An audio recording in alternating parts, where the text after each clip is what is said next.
Halid Bešlić protiv komentara na društvenim mrežama. To polje treba ukinuti, širi samo mržnju. Ono što javnost gotovo da nije znala, jeste da se Halid otvoreno zalagao za ukidanje komentara na društvenim mrežama. To polje sa komentarima ne bi trebalo ni da postoji, govorio je Halid bez ustručavanja.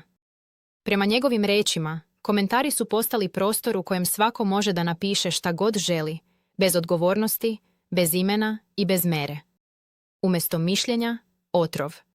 Bešlić je upozoravao da društvene mreže, umjesto da povezuju ljude, sve češće postaju arena za linč, ponižavanje i besmisleno prosipanje negativne energije. Ljudi ne bi rekli jedni drugima u lice ni desetinu onoga što napišu na internetu, isticao je. Možda zato Halid Bešlić i dalje uživa poštovanje svih generacija. Zbog stava, dostojanstva i hrabrosti da kaže istinu, čak i onda kada ona nije popularna.